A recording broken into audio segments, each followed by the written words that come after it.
Hello, Realist One. Thanks for joining my live stream.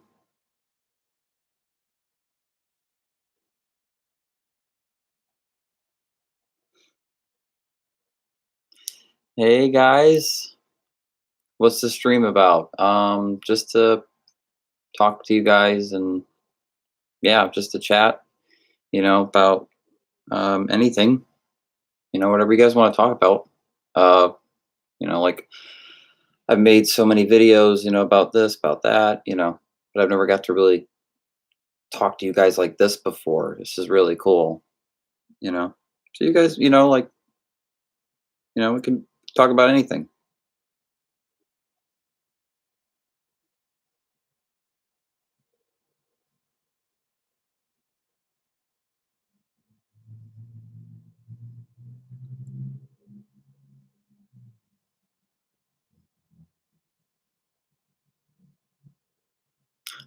Thanks. Show my Pennywise shirt. I'm seeing It Chapter 2 tomorrow, guys. Woo! And I will do a review of it. Don't worry. Same as I will do a review for, Three from Hell and Joker, like anything that's going to be horror related or whatever. Hello, Goth Hacker. I never liked the word hacker on a YouTuber name. Because are they actually a hacker? You know?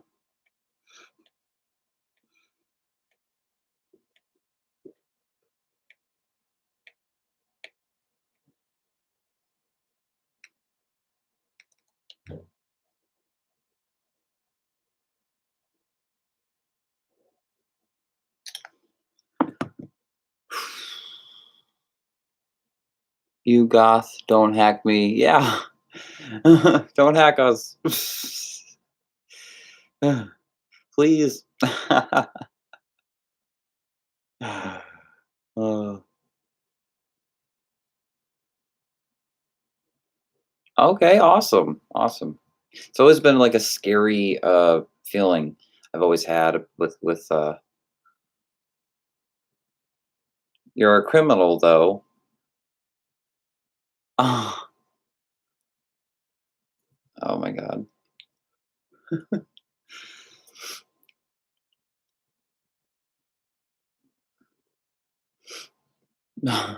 I hope you're being sarcastic.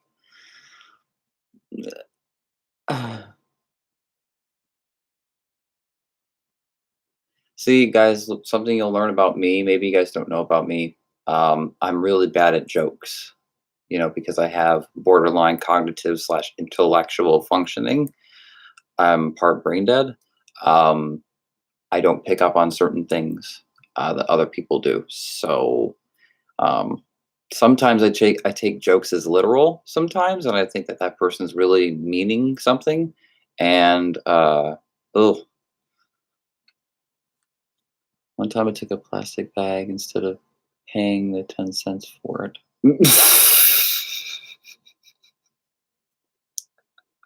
Oh, what?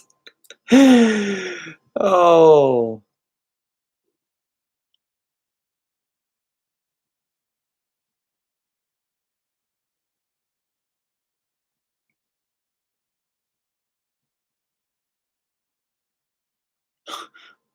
what?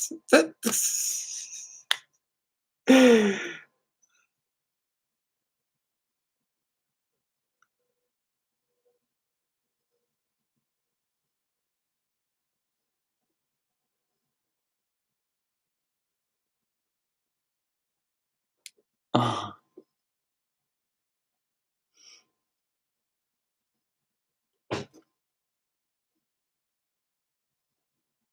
RBR, do I go to college? No. No, but I'm never against the idea of college. Um, so, but the thing is like, um, I need a lot of time before I would go to college. Because right now my life is this, my YouTube channel, um, therapy, battling a lot of things from my past, a lot of PTSD, a lot of things that happened to me. I have to move on from it, and uh, fight through all that, and uh, I think learn more about myself as well. And then I do all that, I would like to be a theater uh, director. Um, I mean, I'll always make like movies, but I think I'll always be an independent filmmaker. I'll always be doing it myself and that kind of thing. Thanks for sharing the interview on SoundCloud. Thanks for sharing that interview on SoundCloud. Well done, a really good insight into the community. What? I don't know what that means. Sharing interview on the SoundCloud. I don't even use SoundCloud.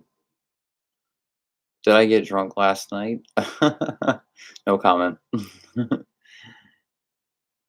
What, you did an interview on I never did an interview on SoundCloud. Where's this coming from?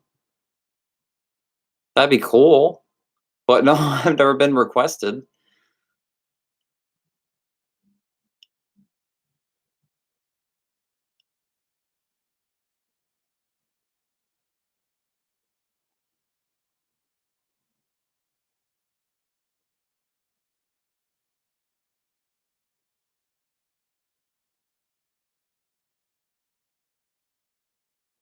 I'm really confused right now.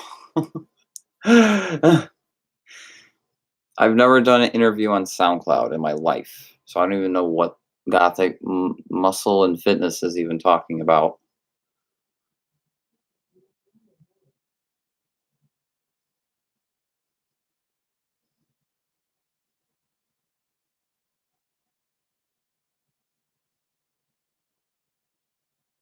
Do you work out at the gym ever? No, I do push-ups. And it's usually if it's like I'm about to play a character in any of my films, like The Devil Servant. Months before I played that role, uh, I did push-ups and a lot of walking and stuff like that.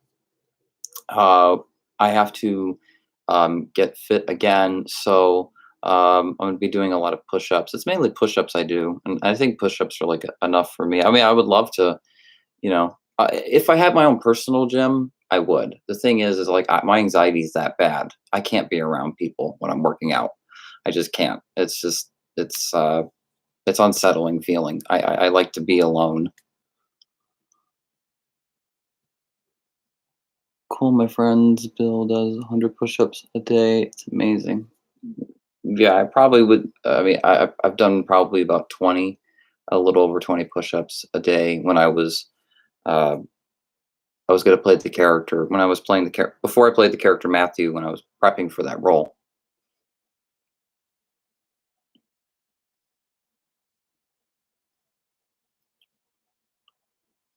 So yeah, guys, this is going to be like a 2-hour stream.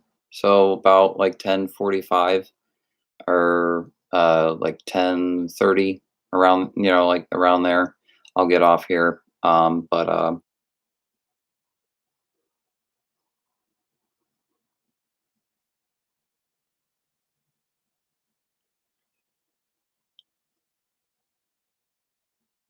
Friday nights are so much better than Saturday nights. you know, I think also depends like the job you're working or, but if you're in school or yada yada yada. I remember being so excited um, when I would get out of school on Fridays. You know, way back in the day, and getting so excited for the weekend, having 2 days off. I remember I was feeling like, oh, it's not long enough. So whenever there'd be like those snow days, and the school would call like, "Oh, people can't come into school."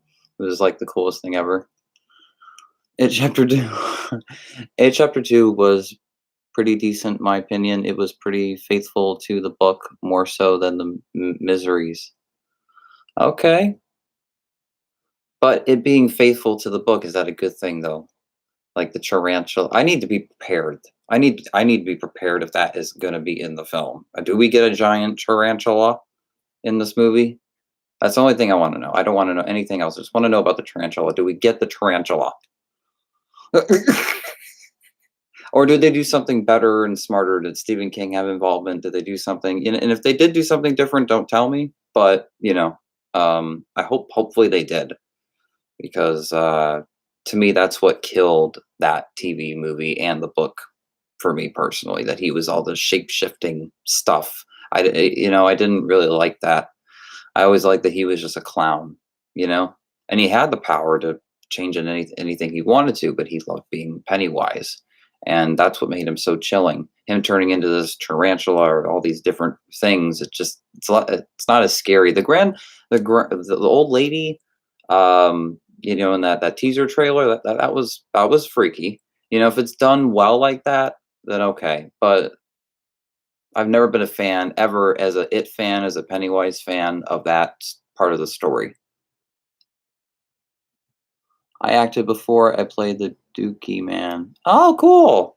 Yeah, I've been in theater, and then, of course, I've acted in my films.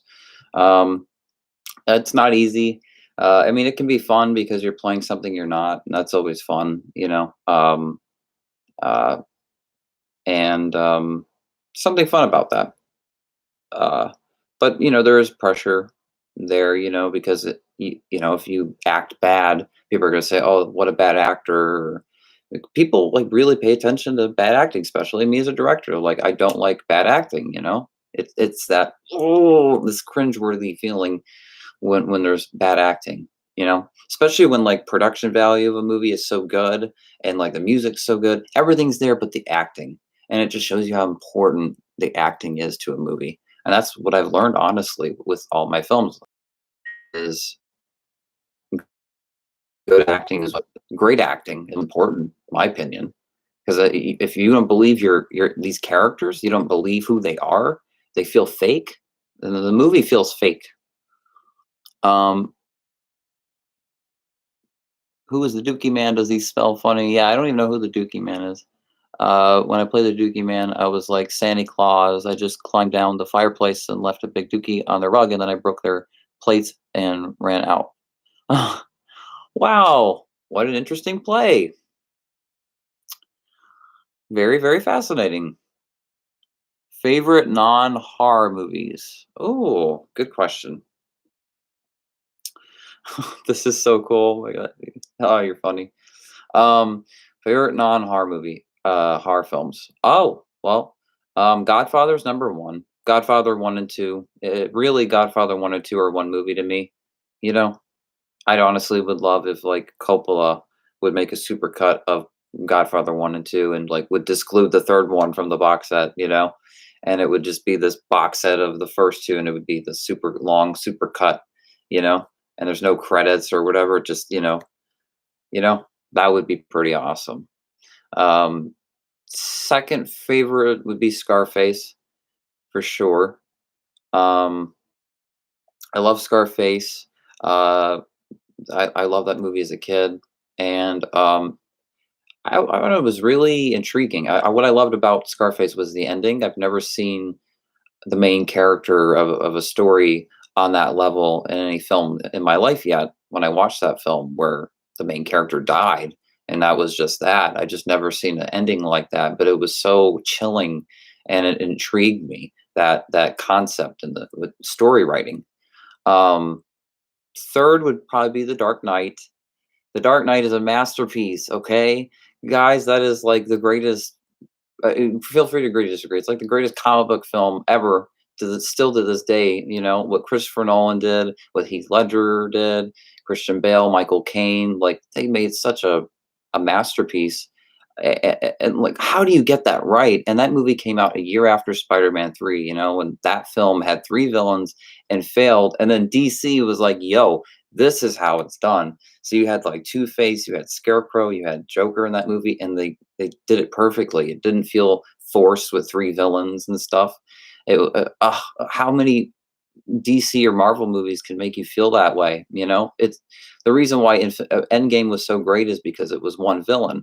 It was Thanos. Thanos, whatever people want to call him. One villain's always the best in a movie. That's something I remember growing up with, like the previous generation's audience, and like especially more than two. Um, it's good to stick with one villain, and develop that character rather than all these excessive villains. Uh, what kind of dookies does he make? Are they solid or watery dookies? Watery dookies scare me. No, the dookie man always had enough fiber, so his dookies were solid. I had to eat 15 fiber 1 bars a day for that roll. Wow. You had to eat 15 fiber 1 bars a day for that roll. Wow. Did you like Valhalla Rising? I really wish I knew these movies. I don't know if I'm living under a rock or they're just not being promoted well. I think it's obviously bad promotion because like I'm constantly searching for horror films and great movies, and these movies just come out of nowhere. Like when I watch the Oscars, there's certain films that I never even saw that got nominated, and I'm like, what? I didn't know that movie was nominated. I didn't even know that movie existed or that actor was in that film. So, and because it's a lot of movies, every year, and but I think we've been also promoted. There's been so much promotion for like big blockbusters, and that's been so much the focus of promotion more so than more indie films. Indie films are not as promoted as much as mainstream films or even just simple dramas, like good dramas or good comedies. Some of them never get promoted that well. And if they're not promoted that well, or even promoted, it doesn't pop up and, whatever, then I don't even know. And then I feel bad because it's like, oh, I could have watched that movie that year and that movie. And, you know, anyway. Uh, this is dedication for a role. I'd like to see your film. Can RB? Oh, you're funny, Reels one. I don't know if he can. It was filmed in Thailand because it wasn't allowed to be filmed in the USA for. Oh wow, for health reasons. Whoa, wow, for health reasons. Like, what does that mean? When I was a kid, I thought black people were white people with. Uh, uh, uh,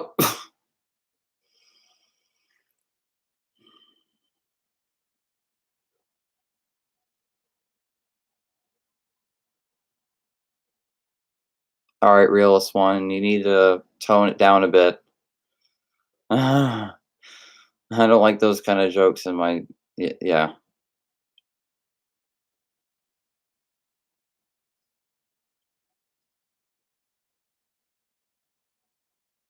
I mean, I guess you are a realist. But yeah.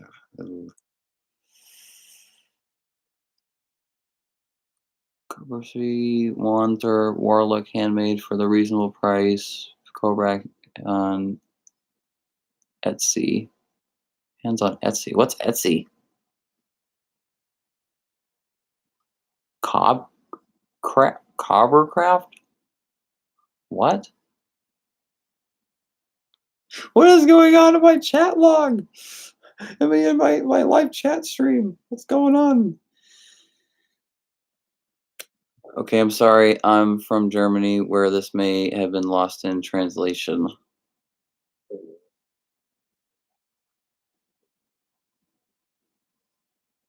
Okay.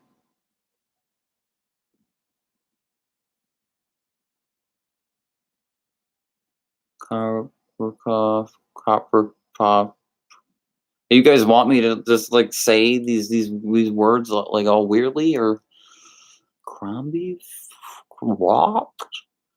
Crombie Frog? Oh jeez. Favorite Stephen King novel and film. Ah, all right, this is a good one. Finally, a good question. Um uh I would say my favorite novel by Stephen King would be Misery. My favorite Stephen King film. Oh, Stand by Me. Yeah, Stand by Me. Yep.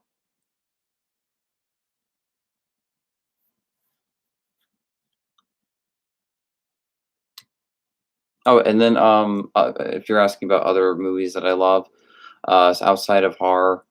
Um, I mean, there's a lot of them. I mean, I don't know if Star Wars counts, and you know, Marvel movies and all that. Um, and Once Upon a Time in Hollywood. Um, Basically, most of Tarantino's movies, pretty much all his movies. Most of Scorsese's films. Um, uh, I like a lot of the older films. The older movies are like the older filmmakers. You know, um, their movies. Of course, Deadpool was funny as was great. That movie's ahead of its time. Um, I saw both of them in the theater. That was so much fun. Um, and then Oh wow, well, I love the Alien franchise. I love um, it's really too bad that Predator movies are bad. You know why? Because Predator's a good character. He's a great character. And if you guys played Ghost Recon Wildlands and you guys are gamers, that was my favorite. That was one of my favorite moments in a video game. Because you didn't expect that. You play it and then you hear his roar, and you're constantly running around this like jungle, like looking area, this whole forest, and you're hiding, and he has you marked with these lasers and trying to blow you up, and like the way it ends, like wow, and it shows you how great of a character he is. It just shows you the people that are making these movies don't know what they're doing. They don't know how to put you at the edge of your seat and make you feel that way, you know? And I think I'd rather see a really great Predator video game, or even maybe a TV series than a new Predator movie. It's like if I want to see Predator again on the big screen, I hope it's Alien versus Predator 3, you know? Uh, Weekends in Call of Duty. Oh my god. All right, guys, stop with these racist comments. I want to see Chris Hansen versus Predator, but the actual Predator. That's a good one. Would that be funny? That'd be such a funny video. That'd be the funniest thing ever. Wow, Germany's a little more laid back, huh? Than the US. I love how interconnected the Saw films are. It sometimes feel like watching a police drama, though. All right. Thanks for joining the chat, Layla. Thanks for being part of the live stream. Good night. Um, yeah, the Saw films, the first three, you know, the sixth one was, I like the editing in the sixth movie. Like it had like a couple good twists. Sixth one wasn't too bad. Um, but they should have ended it with the third movie. It just got ridiculous, to where you wanted it to end. You didn't want the series to keep going.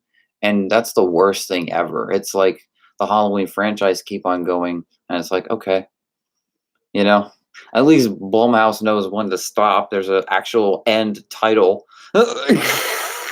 you know. Are you going to SawCon this year? No, no, no. Is that out here in Philadelphia? If there's any like conventions or whatever in Philadelphia, then I might go to it depending on the price and everything. SawCon these.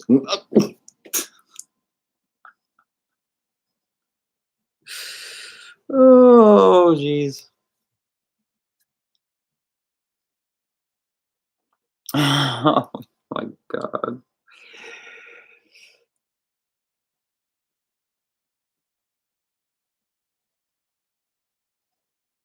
No, it's fine. Like I love prank videos on YouTube. If you guys, do you guys subscribe to Angry Grandma? You know, I love prank videos. See, that's the kind of stuff that I can actually like. I'll enjoy the joke. You know. Yes, rest in peace, Angry Grandpa. I know. But Angry Grandma, she's pretty cool. Last year, their videos were a lot better. They were a lot more entertaining. You know, I don't know why, uh, but Yeah, they're not as funny as they were last year. Um, and you know what? The Jake kid, like, he needs to the Jake guy, he needs to, like, do the Bigfoot prank already, you know? That's what all, Angry Grandma fans want. Saw 3D was such a disappointing finale. I know, and I saw that in the theater, and sadly, that's the only Saw film in the theater I saw. No, I did not see the new Jigsaw movie. I did wanna see it, but nobody else wanted to see it, so nobody would go, and I'm like, "Oh, okay." And, yeah, I mean, and then I heard what people thought about the movie, and they didn't like it, and, like, the movie goes in reverse and stuff, and it's a prequel. It's yeah, like, it was a movie that shouldn't really be made, right?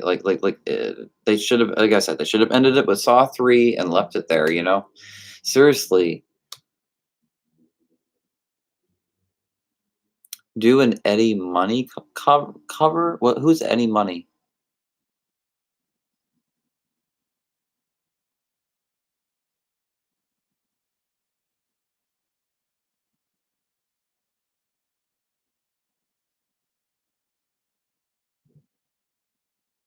I mean, I might know him, but who is Eddie Money? Both you guys know him. How do I not know this? Have you seen it fall? No, I never watched that show. Do you like Joy Davidson? No, no.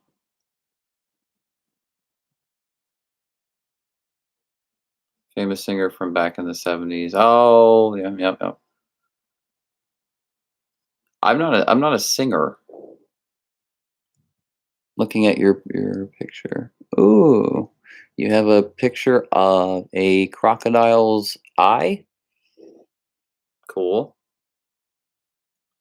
Um, no, no, I don't sing or perform or do any of that stuff. I'm definitely behind the camera guy or just an actor, writer, director. That's my or editor. Those are the things that I love doing as an artist.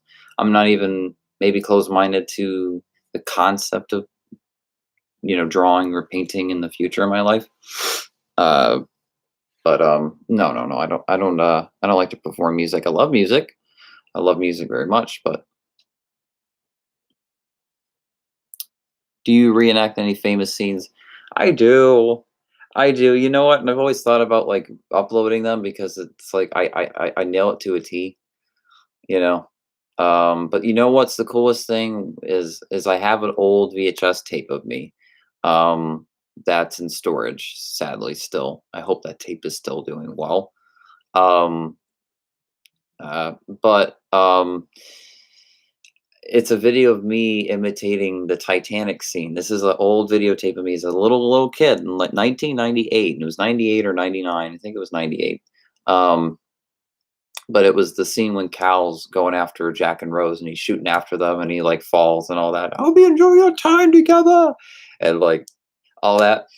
I literally nailed that to a T. And like I remember as a kid, like I imitated Indiana Jones and all the Indiana Jones movies, all the Star Wars movies. My whole family just saw how much I loved film, how much I loved movies, and how much I loved characters. You know, and that's what drew me to films even more was the characters. You know, uh, do you like comedy films? Yeah, I mean, who doesn't? You know what I mean? Who doesn't like comedy? You know, like there has to be that one comedy that you like, right? There has to be that one comedy film that you like. There's always that one comedy film that's like, yeah, I may not like the genre too much, but that movie was really funny. You guys all have to have a favorite comedy. But yeah, I love Planes, Trains, Automobiles. Basically, like all the John Hughes classics, all the movies that he made or wrote or produced. Um, I love Zombieland. Aren't you guys excited for Zombieland too? Um, I remember when Due Date came out, that was really funny. Tropic Thunder, Pineapple Express, Superbad, all those classics. Uh, How do you feel about the do you mean Chucky? Not Chunky movies. The Chunky movies? You mean Chucky, right? Chucky, like the doll, right? Right? Uh, do an Indiana Jones impression. Oh, I haven't done an Indiana Jones impression in years, guys. You guys are taking me back. This is taking me back. Oh, geez. Okay, I'll do like a little short one. But it's been so long, guys, so it's like it may not be the best, but all right.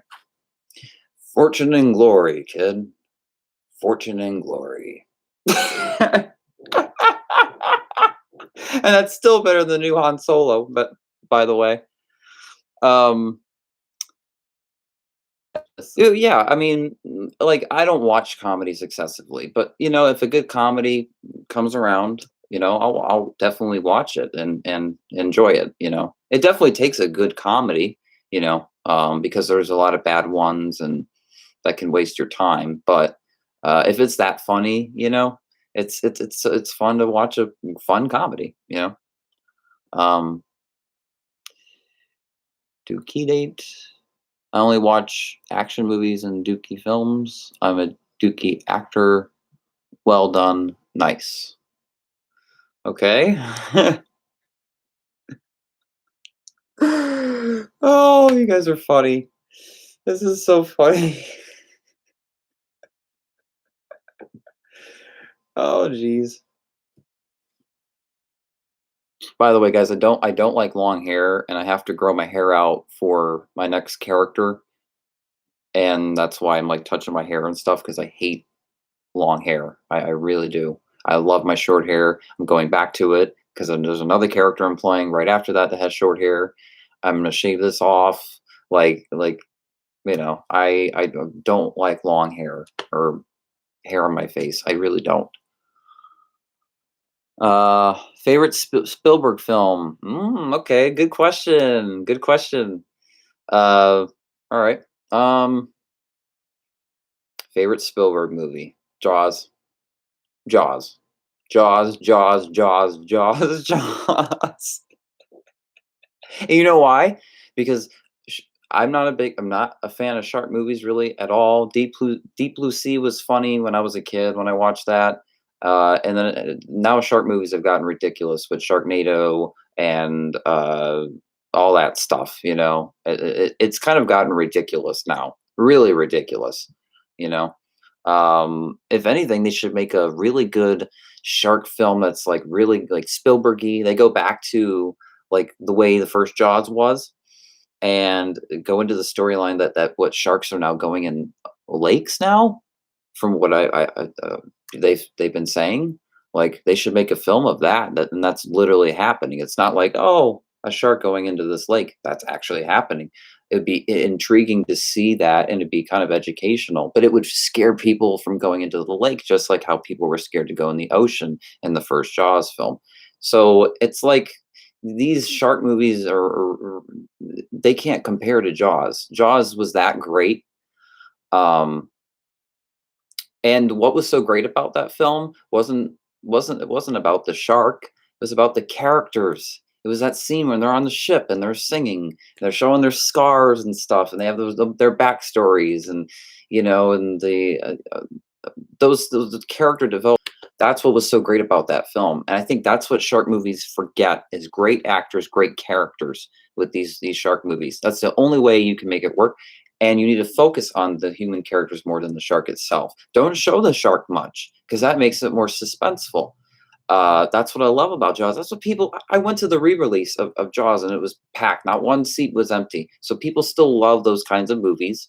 They love the original Jaws.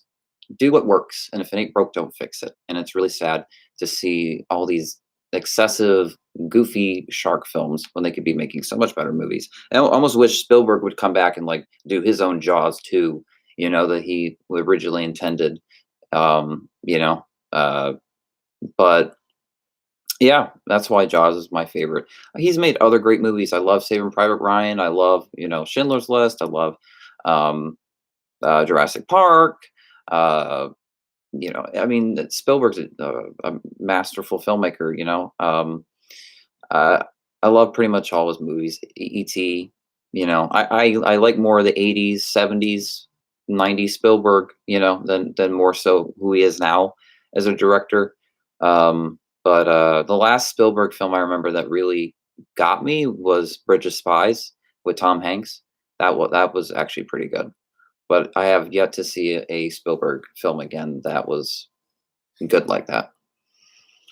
Favorite Peter North film. I sadly do not know who that filmmaker is. If you could list maybe one of his movies, I might know him. Maybe. Think. You should look into spray paint hair. What's spray paint hair? Well, I know what spray paint is, but like, what do you mean exactly? What do you mean exactly by that? Dokiando is crazy. Okay.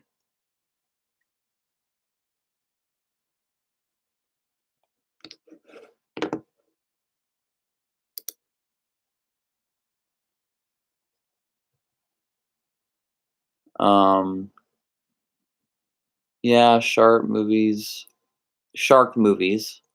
are pretty good. I like hacker movies. Have you seen Hackers? Do you mean the movie Hackers? I think so. I think I've seen the movie Hackers. Um, there are some good hacker movies. Yes, there are. They sadly don't make good enough of them because I think now they've really debunked a lot of the old hacker films that they're pretty false. They've actually interviewed like real hackers, and like they've talked about it. And I think they need to make hacker films that are more like actual hacking. That would intrigue me more than just the science fiction kind of hacking, unless it takes place in like 100 years and it literally could be that way. But they should do hacking that's more like realistic, that could, um, in a movie.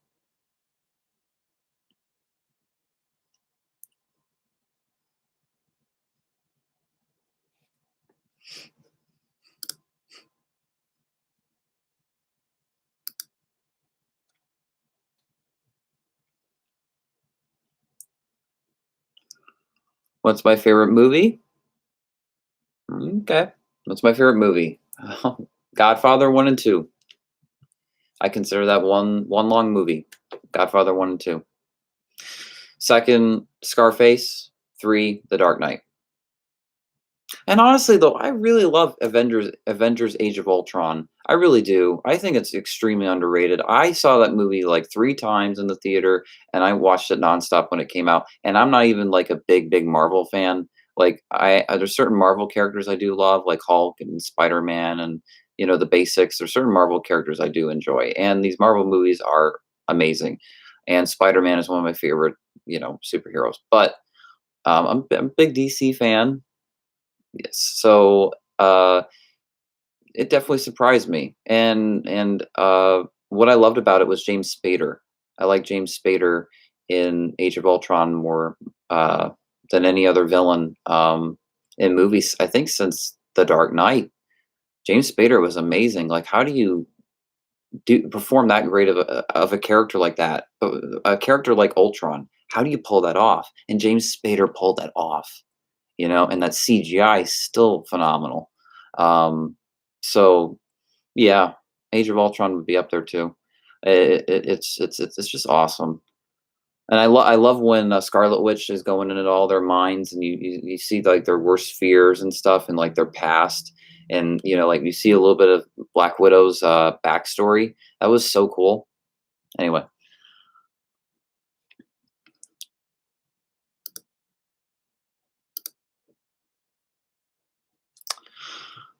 do you think M Night gets so much of a bad rep? I think he's actually really underrated. His first 3 movies are fantastic. Well, if we're talking about The Sixth Sense, M Night Shyamalan,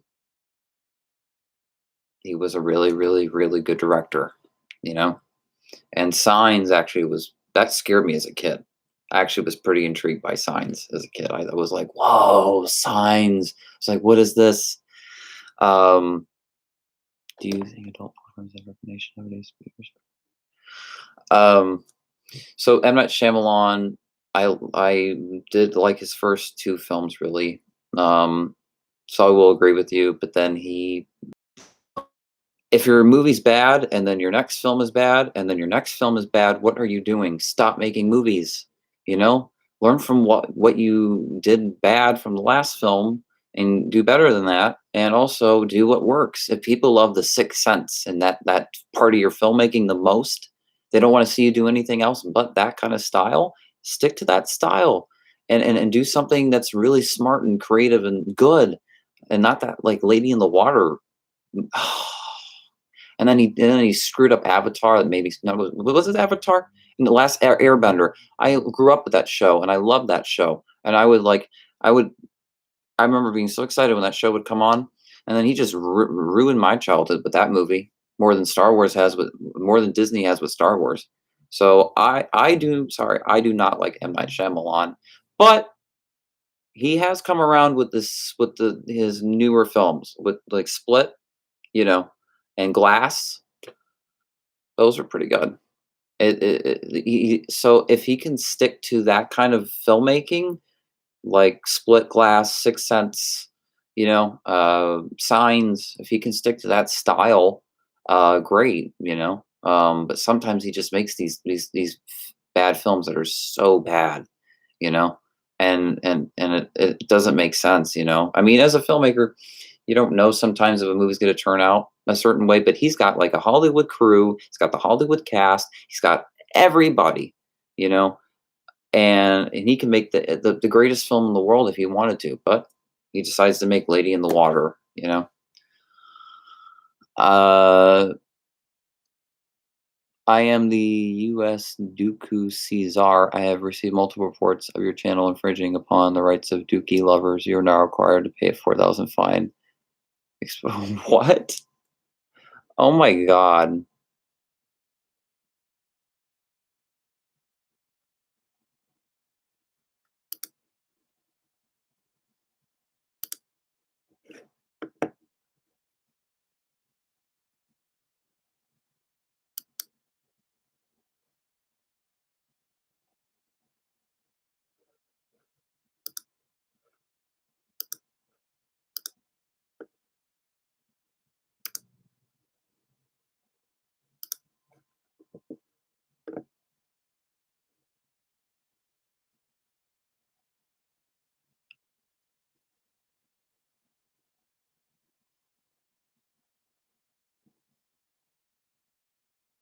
Well, I don't like being trolled.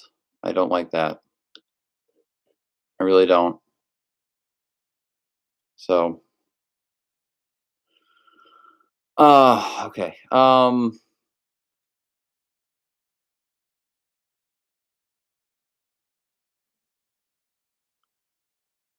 So do you think there is something oh, do you think adult porn films have the recognition nowadays to be respected like mainstream media? Mm, I mean, that could be kind of controversial a little bit. Hold on.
Okay.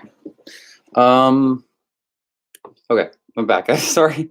Um, yeah, I mean, like, no. Adult films, like, us as adults, like, we have to, of course, search for those kind of things, but if it's, uh, if it gets, like, respected, I don't know how you can even respect it in mainstream media because it's not promoted for kids, like that's not, like, you gotta think of kids, like, yeah. Um, do you think there is something wrong with Iron Man CGI in Endgame? He's too smooth. I never paid attention to his CGI in Endgame. I've always been wowed by the CGI in Marvel films. I mean, honestly, I liked Infinity War more than Endgame. I even liked its ending more. It made more sense. I pretty much was into it until Endgame, and they came up with this time travel storyline, and I was like, what? And then the Hulk wasn't even Hulk, and even though the Russo brothers did a really great directing job, and it was scored well, and it was the effects were great, and um, it had a good proper send off for Iron Man in many ways, and Marvel knowing that they can't get the rights back to Spider-Man, it has to go back to Sony. Why didn't they just keep Spider-Man dead in Infinity War, or they bring him back some way or something? I don't know. And like, I don't know, but I don't know. Anyway, uh, Dookie is just trolling. Well, yeah, I don't like him in my live chat though. I don't like that. I don't like being trolled. I don't put up with trolls. I get that vibe. Do you like to play video games? Of course. I love playing video games. I love video games. Guys, my gamer tag on Xbox and PlayStation is RBR Films. So if you guys want to friend request me, feel free to.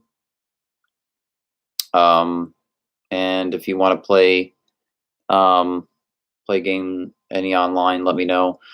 Play games like Star Wars Battlefront 2, a little bit of GTA Online, um, Call of Duty Black Ops 4, um, Splinter Cell Blacklist. Those are the onlines that I like to play. Um, and I haven't tried Red Dead Redemption 2 online or Friday 13th online yet. But I have yet to play Friday the 13th game on my Xbox One. I still have that game. I've never opened it yet. So that'll be interesting. But is it single player at all? Because I heard it's just multiplayer. And that kind of like put a bad taste in my mouth because I would love to just play a single player, part of the game. You know, I'm a big single player fan. Everybody's a PC gamer today. Like, what's going on? Right? Like seriously, where the console gamers go? You know, when people talk about, oh, I got Xbox, and I got, oh yeah, I'm excited for the next PlayStation. I'm excited for the next Xbox. Everybody's all this PC stuff now and Steam. And it's not like the video game experience it was when I was growing up. It's just not that same thrill. Not that I hate people that play PC games. Like you have every right to, you know. It doesn't make you any lower of a person. I just like I don't play PC games, and I'm not a fan of PC games, and I don't understand why many people like to play PC games over console games. But that's about it. Do you think Robert Englund has one last nightmare film in him? Of course he does. Of course he does. And then you know what? They are gonna make another Nightmare movie with the actress with Heather Langenkamp. The guys. Thing is like these movies are like in the system for like 4 or 5 years, right? So they probably greenlit this new Nightmare movie probably right before Halloween 2018 came out or right after it came out because they were like, "Ooh, look at the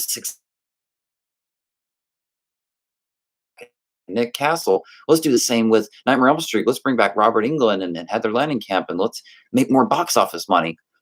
Um, so it'll probably announce that they're both coming back and making another Nightmare on Elm Street movie.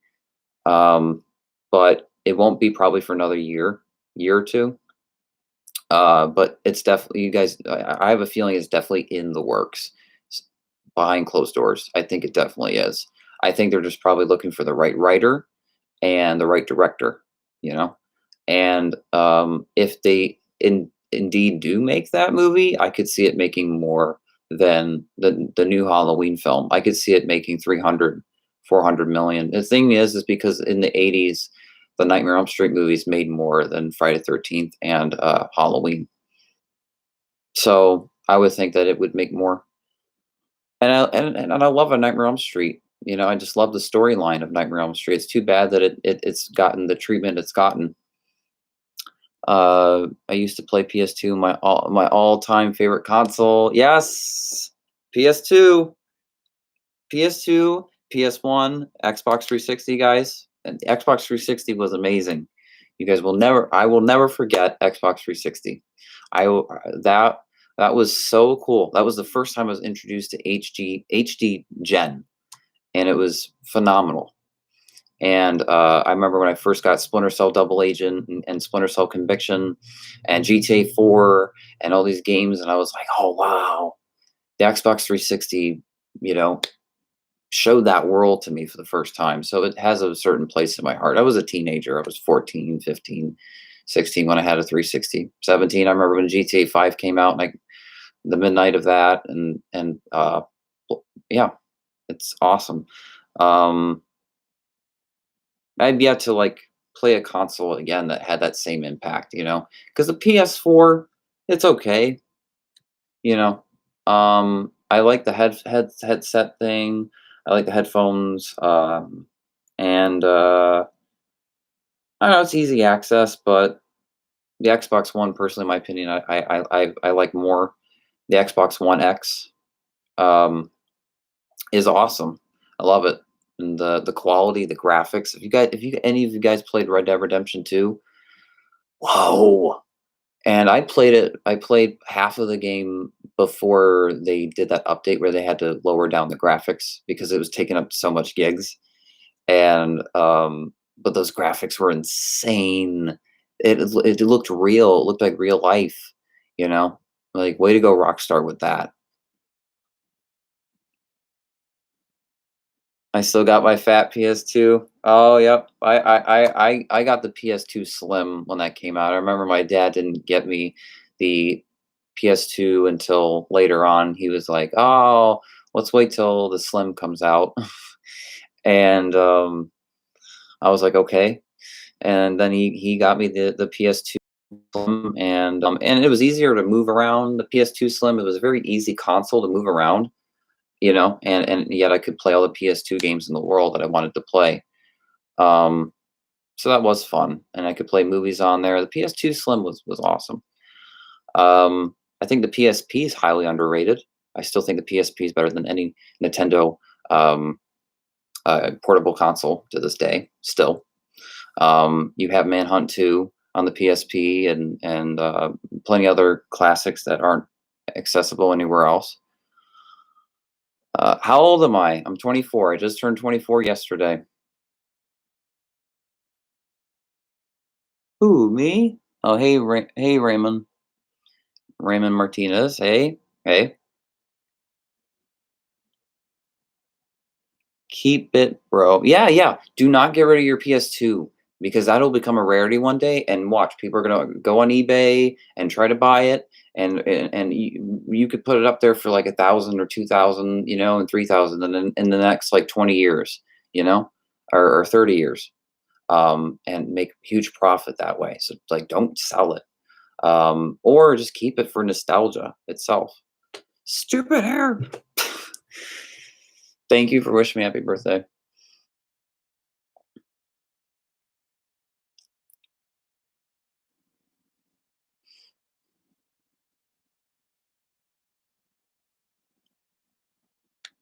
Now, some people like me with my long hair more, and some people like me with my shorter hair more. It's pretty funny. But I like myself with shorter hair. I just because I touch my hair too much when it's long, and then I get insecure, and I think people are making fun of me, and I just don't like that feeling. So I was on yesterday. I hope I said yeah, yeah. Thank you, Raymond.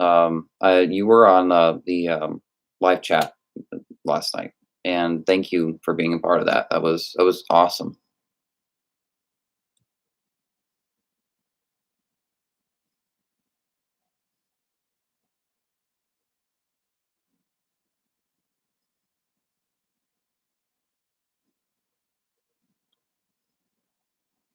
What do you think about the release of Star Wars Episode 9 in the Kenobi series? Well, I'm excited for the Kenobi series. I'm excited for the Mandalorian, but the Star Wars 9, I don't know. I really don't know, guys. I really don't know. I have this gut feeling that it's going to be really bad, and I really don't want it to be bad. That's the thing. It's Carrie's last Star Wars film, and it's Mark's last Star Wars film. And if those rumors are true, it's like I don't know. I don't know. No, if the rumors are true about Ray, then she's not a Mary Sue. No. Um, there's no way she can be. If they're retconning that much of The Last Jedi and The Force Awakens, um, then no. Uh, I don't think she is a Mary Sue by this point. I can tell they're doing everything they can with her character to make sure that she's not presented that way and that she makes sense by the end of it. So it's like when you watch her in 7 and 8, it's like, oh, that's why. That's why she can do this. That's why she can do that. That's why she didn't need to get training, proper training. That's why there was no training for her. They have to do some extreme writing to have all that make sense, and for us to believe that she is not some Mary Sue. Do you have your own theory about the next movie? Yeah, yeah. I mean, if you really want to hear it, Nicholas, or if any of you guys else want to hear um my theory about episode 9, since it's coming out, I can never make that movie, you know. Uh hey, I'm at work. Hey, Aaron. I got Gran Turismo Sport. Okay, cool. Um I wouldn't even know where to start with my theories. What I think about never such a mixed reception. I know. And you know what the thing was? When I walked into The Last Jedi, everybody was excited. Everybody was crowded. Like everybody was so excited. You could see it on their faces. And you know what? Because we all didn't think it was going to be that. Force Awakens came out and it was fun. It was a fun adventure film. It was a fun Star Wars movie that felt like Spielberg made it. And it felt like the old trilogy. And then Rogue One was like is the prequel that we all asked for, and it was done perfectly and that ending was perfect. And then we all of us fans were sitting in there in the theater ready for The Last Jedi. We're like, "Oh, it's Ryan Johnson, the guy who did Luke episodes of Breaking Bad, Mark Hamill's. Let's see what they're going to do, right?" Uh I was disappointed in a lot of ways. I was mad when the movie ended. I was really mad, and the reason why I was mad is because half of it's great and half of it's atrocious. Um, so I can't really say that this movie is this way or the other because it's literally that film and that film. It's great and awful. Um, uh, and I guess Ryan Johnson's that brilliant of a filmmaker. He knew how to do that, and to divide the fan base. And maybe that's why. Maybe he wanted to be remembered more as a Star Wars director if he did that.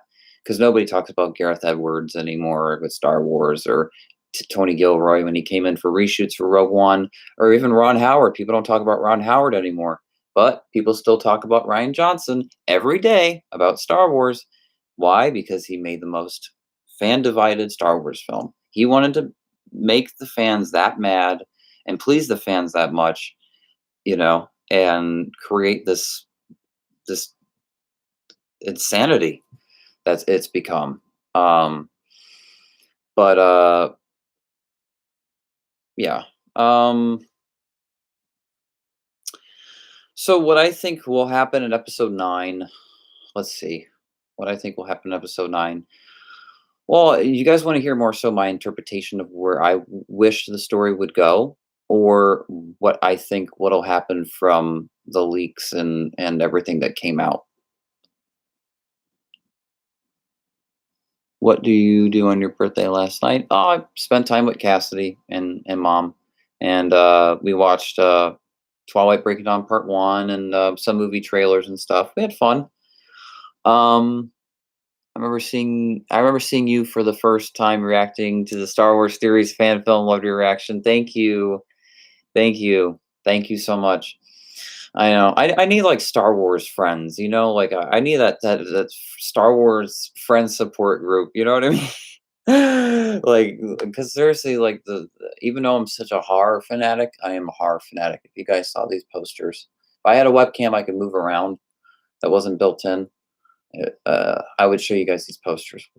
Like, I'm such a horror fan, but at the same time, if it's not horror movies, it's Star Wars. Because I Star Wars, means a lot to me, and that reaction video was well, my reaction was I love how real it was because it was real.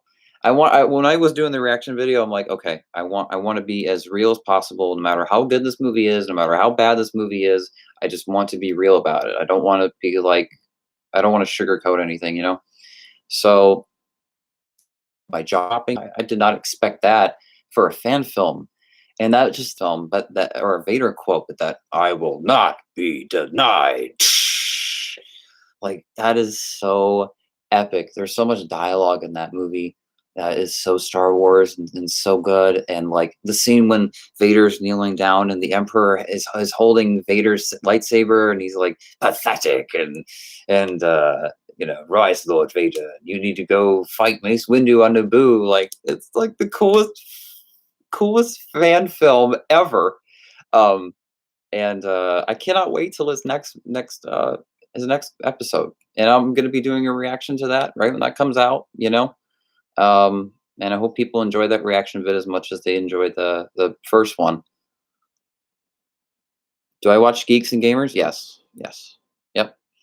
Do you think Halloween Kills can improve upon Halloween 2018?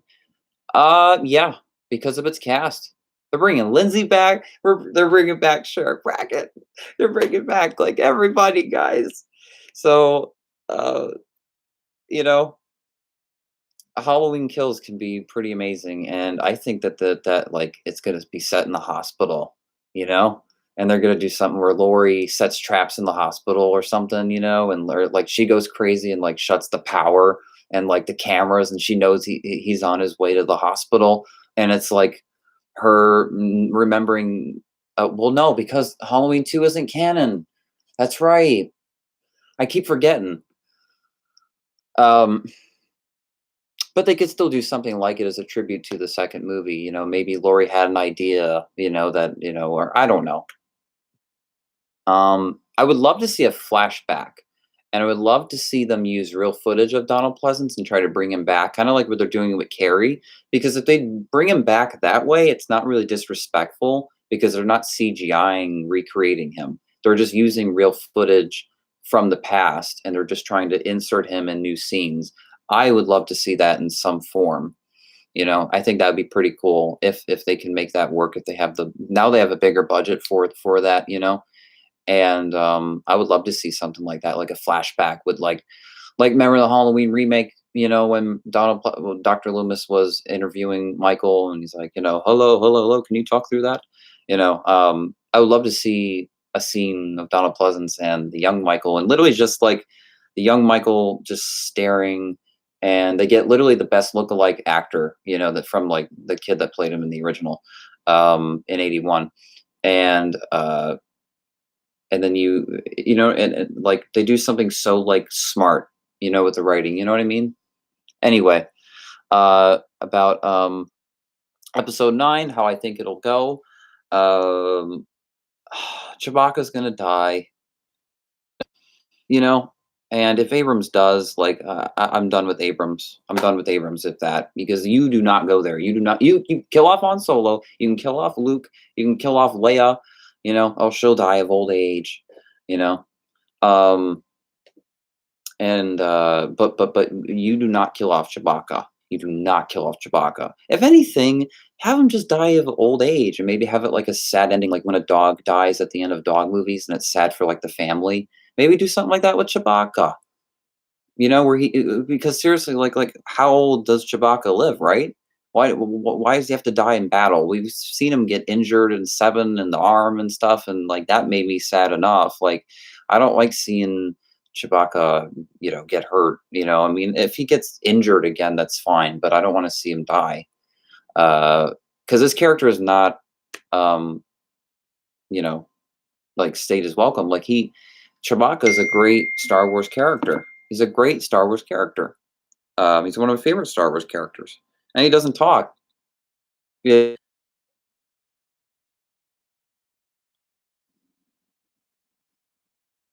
Okay, hold on.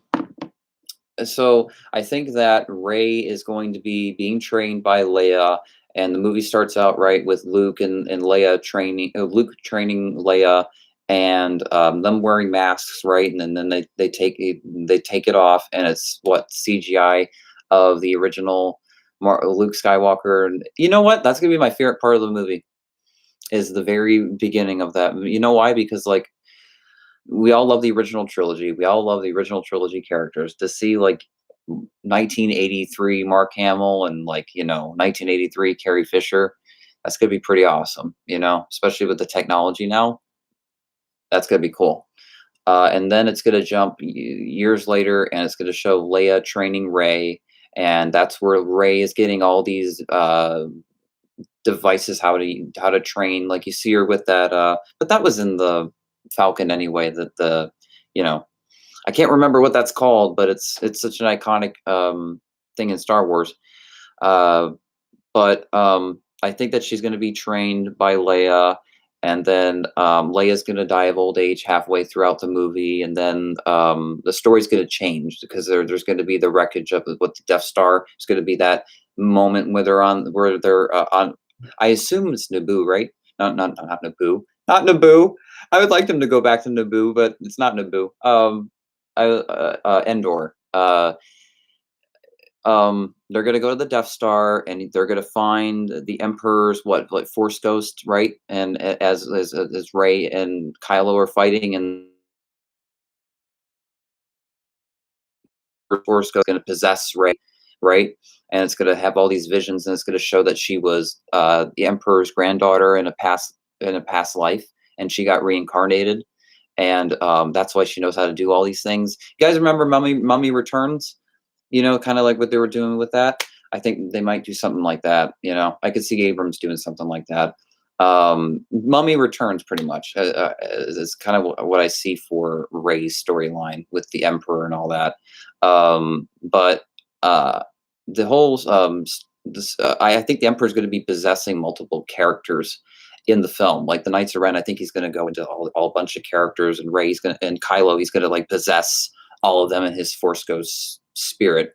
And then it's gonna be like he'll eventually possess one of the characters, and as the film progresses, he becomes more and more turns into Palpatine, like from Return of the Jedi. And that's when they bring in Ian McDiarmid, and he's like the Emperor, and and he's back, and they switch. um I think that's what they're gonna do, and Ray's gonna turn to the dark side. I think, because we've only seen. Yeah, I think Ray's gonna turn to the dark side for a while in this movie because the Emperor's back, and they're gonna show who she was in a past life, and then she's gonna be that again. And so they're gonna explain everything about Snoke. They're gonna explain everything about Ray, and they're gonna do everything they can to not have Ray look like a Mary Sue. And and then I think that Kylo and Rey are gonna probably have another battle, and then they're gonna have to face the Emperor, and then they're all gonna be fighting the Emperor, and then what I do hope and what I would predict is Hayden Christensen, Anakin comes back as a Force ghost, and Luke's Force ghost. They all come back, and it'd be cool to see like all of them as Force ghosts using the Force ghost because we saw in the Last Jedi with Yoda using the lightning. It'd be cool to see all of them like fight with the Force on the Emperor, and it literally takes everybody like at the end of Endgame to defeat Thanos. It'd be cool to see something like that with the Emperor, like they're finally like just ending that storyline. It would feel so conclusive with all of them like trying to take down the Emperor, and uh, and then Kylo will die, and then Rey will feel bad, and she'll have the power to bring people back. Because remember what the Emperor said in Revenge of the Sith, about that Darth Plagueis could save the ones he loved from dying. Well, she seems to love Kylo, uh, judging by Last Jedi. So I think she'll resurrect him, and I think that's why the Rise of Skywalker is put in there. I think that's meant for Kylo, but even though he's not a Skywalker, he's got the Skywalker blood. I think the Rise of Skywalker also means multiple things for this movie. Um, and it'll end with them celebrating somewhere, and they'll be all the characters will be there, and they'll have a funeral for Chewbacca, and it'll end with that, and um, there'll be the Binarius, son, and it'll be just like group of the characters all standing next to each other, and end credits, right? Um, so that's kind of my prediction of what this movie will be. I have other theories as well. So what's so fun about this movie, Episode 9. What's fun about Episode 8 is all of us came up with all these multiple theories, you know, and it was fun. Um, but I really hope Abrams uh, can retcon things from the Last Jedi that didn't work. I from what there was in the rumors that General Hux is a mole for First Order, and he's been working for the Resistance. That is pretty cool. That actually adds something to his character, and has it all make more has it make it makes much more sense too.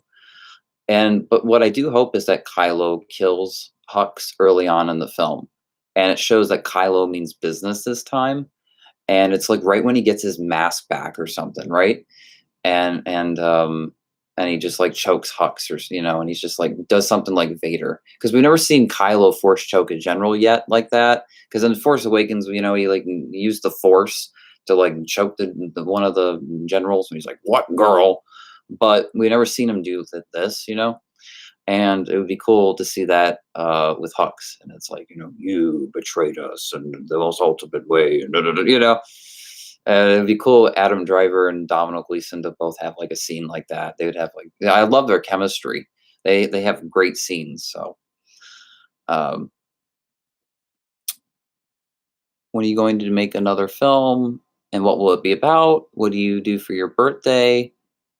Right. I just told you what I did for my birthday last night.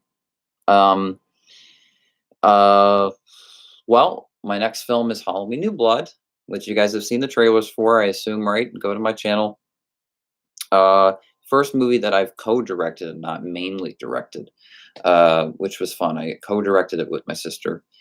And the next two films after that will be Insane Cage of Madness, which is a direct sequel to the first Insane, and then The Devil Servants, which is a sequel to the first Devil Servant.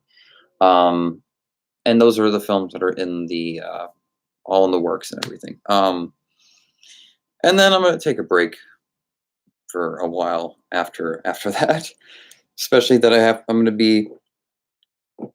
be in post with those movies anyway for a while. I'm going to be editing them and all that, because I've just been making nothing but movies for 10 years, and I just would like to explore the world if I can, in other ways, or explore my art more in different ways, you know. It's been like the same thing for 10 years, you know? And I don't know. Um, what are my top 3 favorite series? Are you talking about movie series or TV series or just series in general? Or video game series? Like what do you mean by that? And then of course where I would have went with of course where I would have went with The Last Jedi is that at the end of that film, Rey would have turned to the dark side during all that training, and Kylo would have turned good.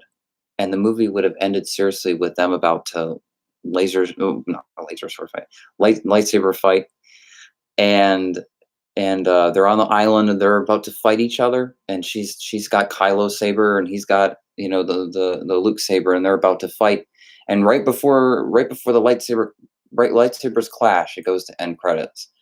Um, to set up that Kylo will be the hero in 9 and Rey will be the villain in 9. And the whole this is not going to go the way you think, that's what I thought more so what he meant, not what else he did in the movie. Uh, um, and I don't know. That's probably the movie would have just started out with Episode 9 with Rey being bad, and then Kylo being good, and then of course the story would go where there'd be a new Sith villain that wouldn't have been the Emperor, because I think it's lazy writing to bring the Emperor back. And I heard about the war, the mirror, the world, whatever stuff that was never in the George Lucas expanded universe when I was growing up. You know, um, I really don't like time travel in Star Wars. It's I do not like that. I didn't like it in Avengers. I'm not gonna like it in Star Wars. So, but it would have been the story would have been that Ray would have found an old Sith that would have been like frozen in carbonite. That the Emperor froze in carbonite, like one of his Sith apprentices, in case like Darth Vader would have died, and she like releases him, kind of like a tribute to Return of the Jedi, but it's like not Han and Leia. This is something entirely different. Um, and he would be like the main master of the film, and she would be like more of an apprentice. And Kylo would be talking to Luke through the force of him trying to become better and better and better. But the thing is Luke doesn't think that Kylo will become better. So he's turned good and he's changed his ways, but Luke doesn't believe it.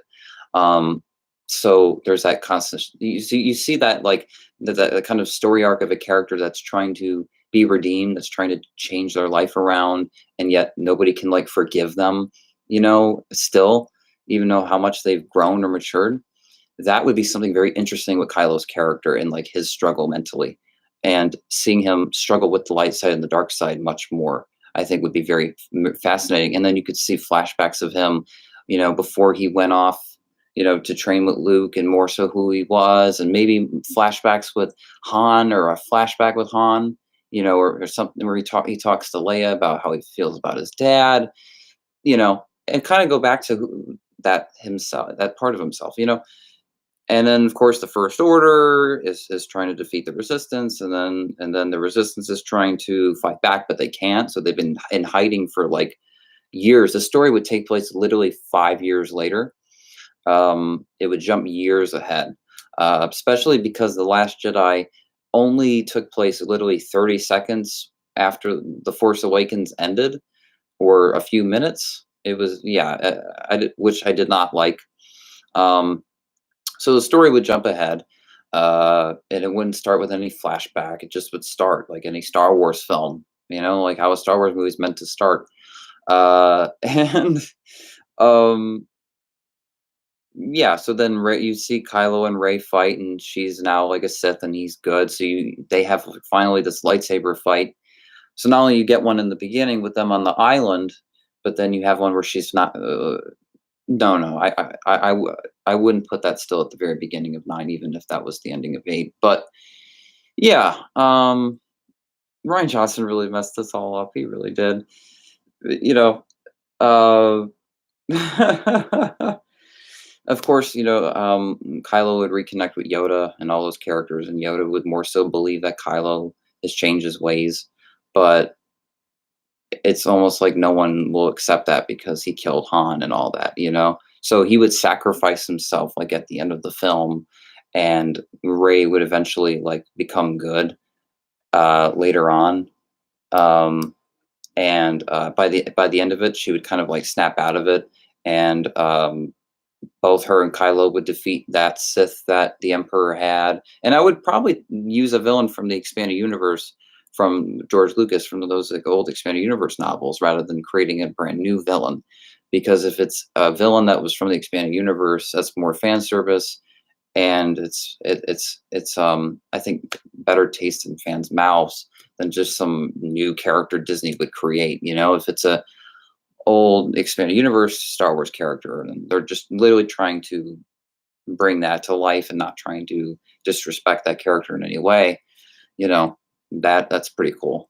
So that would have been my version of where the movie would have went, and interpretation. Chewbacca would not die. Leia would die at the very end of the movie, of course, of old age, because it takes place 5 years later, not a year later. I don't like that it only takes place a year later. I don't like that either. And the only way that the Resistance defeats the First Order at the end is because Rey and her now new Sith master that she unleashed from the carbonite has now they've created now this brand new Jedi Order, and they get the Knights of Ren and like all that, and like Rey tries to make Kylo jealous for some reason, but it's like done in like a like suspenseful way that doesn't feel forced, and yeah, that's pretty much where I would have gone with it. I like that there's not a lot of Rose. I wouldn't even have had Rose in this movie, honestly. Um, I kind of would have acted like her character never even existed in the Star Wars films. And if she were to be in the movie, she'd have no dialogue, and she would be there with Leia at the Resistant base. You know. So there you go. That's where I would have went with Episode 9. What is the most challenging, the most rewarding? Wow. Um, the most challenging is actors.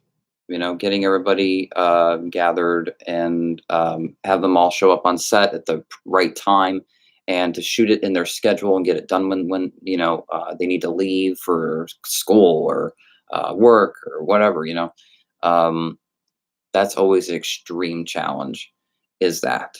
Uh, um, and then the most rewarding is when the movie's done and it's on YouTube, and when you guys love my movies, when you guys are commenting and liking it and talking about, oh, it's so great and I loved it, and if you guys, hopefully you guys mean it from the heart. Does hopefully it's not like BS, because you guys can be real with me. I would very much appreciate that. It would help me understand more what I'm doing with my films and what you guys want to see. But uh the most rewarding part is when I get all the great responses and I see my subscribers get big, the gets bigger, and even if I made that movie just for that one person, that's a big deal to me. But it's cool to show it to many many people, and show your directing talent or whatever, and for people to see it and for people to like it, and I love that. Um, So that's the most rewarding part. And also, I think when people are like, "Oh, you did a great," when people praise me, whenever I'm praised or I'm given respect, you know, it's the most rewarding part of filmmaking is when I'm respected by people. That's the biggest thing, because I have been disrespected in the past, pretty bad, that I didn't deserve. Um, I think Dark Ray is just a vision. Yeah, I think so too. But also at the same time, it could be a flashback of who she was. Think about that. It could be a flashback of when, because it's Emperor's granddaughter, right? Even though it's his granddaughter, there might be something, where it's a flash. We don't know what they're going to do with the movie a little, right? I mean, we know what they're going to do, but at the same time, we don't. Um, so I really hope it's not just a vision. I really would like to see Rey turn to the dark side. I like that lightsaber. And here's the thing, I don't think they would put all effort into that lightsaber for it to just be a vision. If it was just her standing there evil, I'd be like, mm, okay. Or even if she was holding Kylo's lightsaber, you know, then I'd be like, okay. Or like the Emperor's lightsaber, it'd be like, hmm. But them coming up with this brand new lightsaber that is not only double bladed, but you can like, you know, it's so much made for like, new toy promotions. It's so much like what George Lucas would have a lightsaber he would have came up with the prequels. And, it's cool like that, It'd be really disappointing if that's just a vision and they come up with this cool ass lightsaber just for this 30-second vision. It would just be really stupid. And if it's only a sequence kind of like Empire Strikes Back when Luke was fighting Vader um, on uh, in the flashback, it was Yoda's planet. Um, I know this. uh, oh my God! No! No! No! No! No! No! Dagobah system. Yeah. When he's fighting Vader, he yeah, it's kind of like remember when he sees his face in Vader's mask, and that's his worst fear. Maybe it's where Rey is fighting a dark side version of herself. That is cool, but at the same time, if they were only doing that, I would wish they would just use a regular red lightsaber and not some double blade thing, Like, why put all effort into that if it's just a vision? It's just, I don't know. Uh, Thank you, Aaron. Thank you for saying that. Uh, do you know any or met any famous directors? No, no, I haven't. I've never met not one actual Hollywood director in my. I have film classes when I was in school and stuff, but I never met any like. So I've known like film teachers in school and stuff like that, but like I've never known like an actual filmmaker. And I guarantee you, if I knew an actual filmmaker, it'd be very educational. It'd probably open my eyes up to more stuff that I don't even know. Um, Sorry, I'm getting this headache. Ugh. I get headaches sometimes. I just get these headaches randomly sometimes. Is it hard to fund your movies? Yeah, it's very hard. That's why I don't make like the big movies, like with all the CGI. Um, my movies are, like simple horror movies because those films are easy to make and I can still do something really awesome and creative with it, and it fits my budget range because like I'm not a millionaire or thousandaire or whatever, I don't have a lot of money, so making these movies are a miracle in many ways. Like, so it's like, how did I make that? How did I get that done? So you just have to be creative as a writer and a director, and know how to make your audience feel that this film is like such a huge film, but behind the scenes, what went on, it was so not that. But it shows, it doesn't matter your budget in many ways. It matters more so your talent, and how people like that movie, because there's many people that love fan films more than the actual films that come out now. Do you collect Blu-ray 4Ks? I'm currently in the process of building. Yeah, a little bit, a little bit. I'm in the process too. I'm in the process. I have it, which I think is in 4K, right? And then I have uh um Halloween 4K, of course, and um I own like a couple other horror films digitally 4K, but not a lot of Blu-ray. Yeah, I'm still building my 4K Blu-ray collection, but it's cool though. I love 4K quality. You know. Be right back, guys.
Hey guys.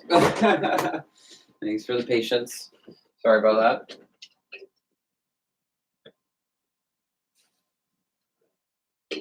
I'll answer your question. I'll answer your question, guys. Hold on. Sorry. Sorry.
Okay, guys. Sorry about that. Jesus. Okay. Um, it's my dream to be a director like you. So how do you become the person you are today? Thank oh,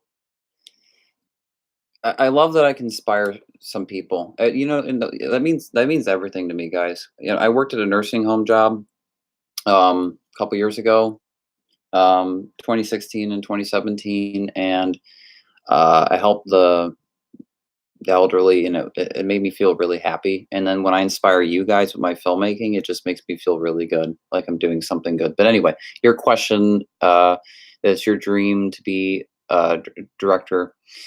Basically, my advice would be for you is start with a camera and go outside and just shoot anything. Just shoot forest, shoot water, film just like anything, like just natural, like film neighborhoods and just get these natural, you know.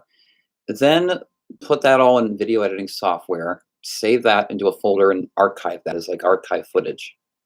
That way you had a start with the camera and moving around and as you're doing that at the same time, try to come up with storylines in your head as you're doing that. So start with yourself, then write your scripts. If you choose to want to be a writer, if you just want to be a director, you have to find a writer.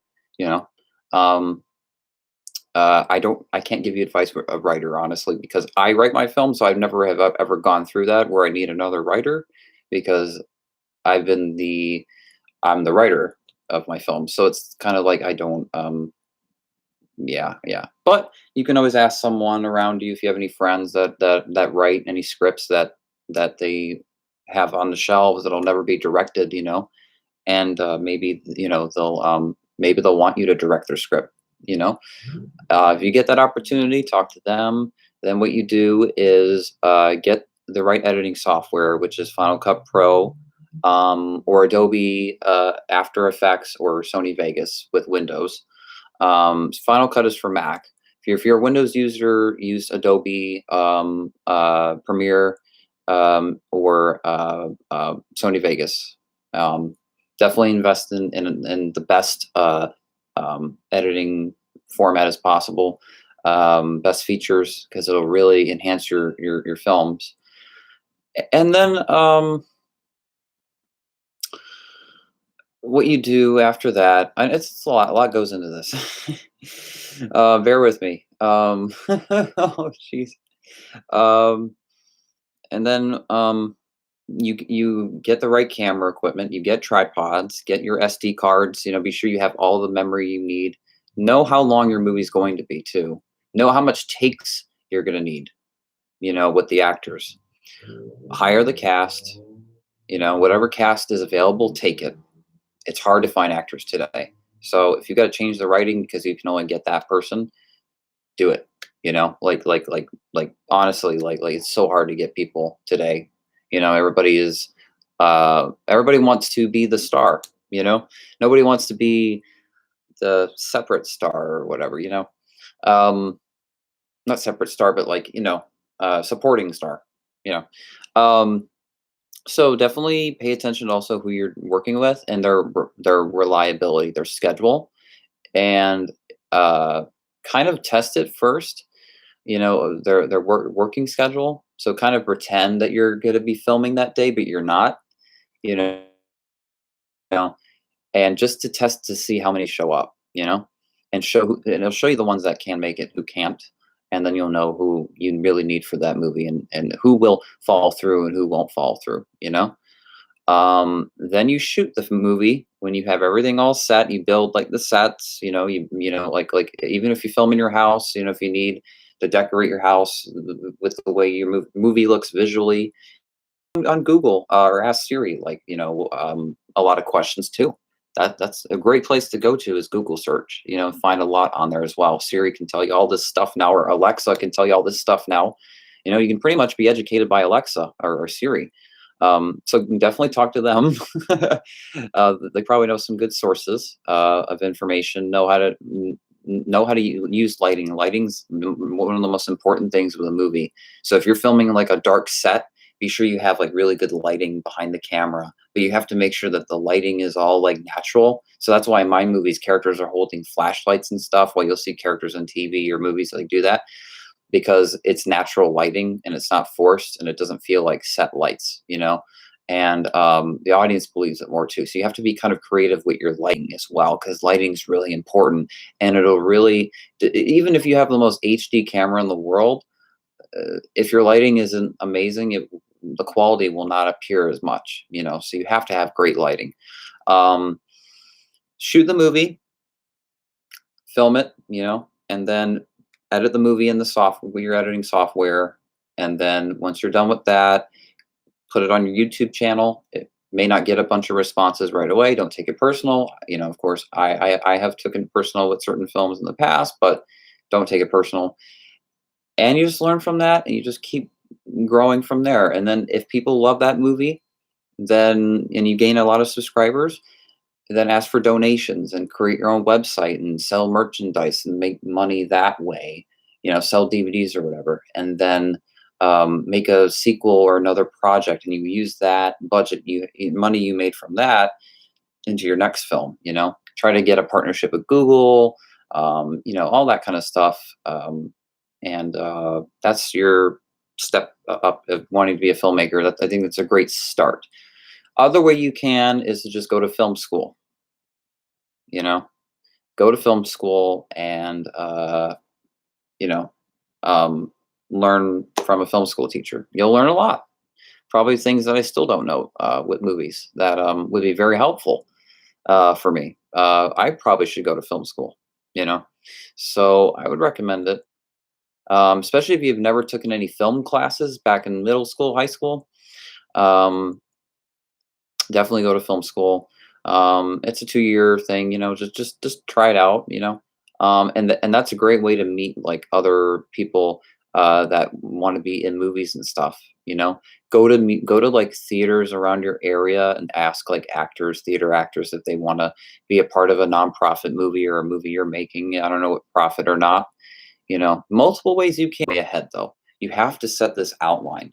You can't just jump into it and like, all right, because that's when things get crazy and toxic as a filmmaker. You have to set this whole timeline set up. You have to have this whole outline plan. And that's the only way to work. So hopefully that helps you, card fan.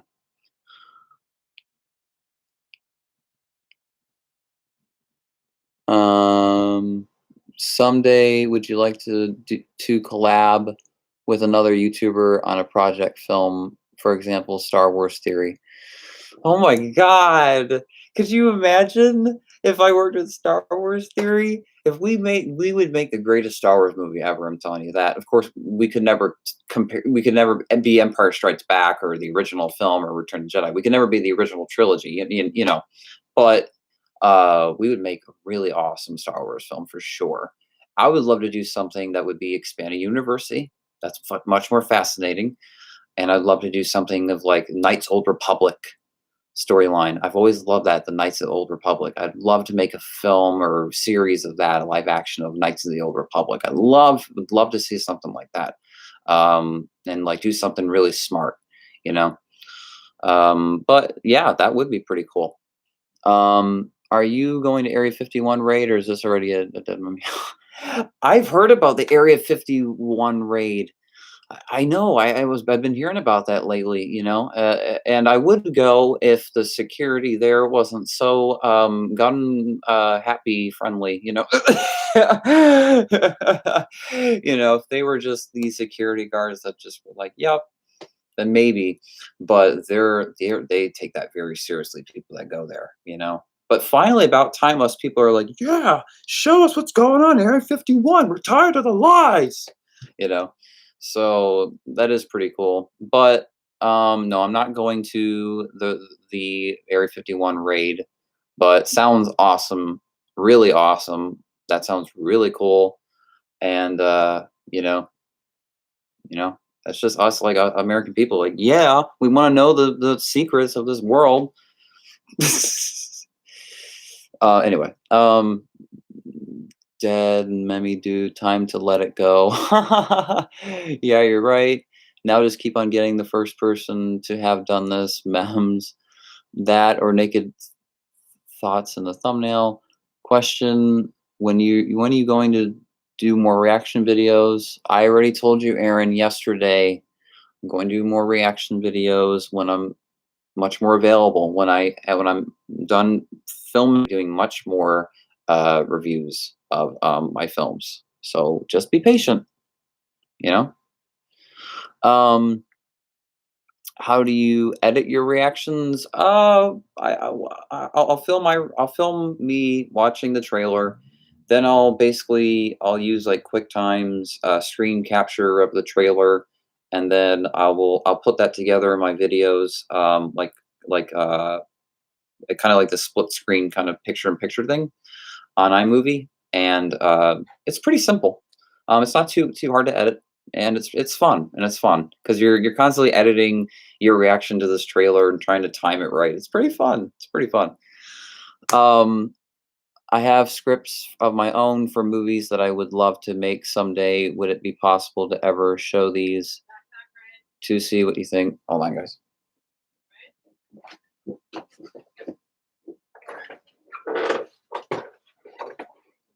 Oh, okay.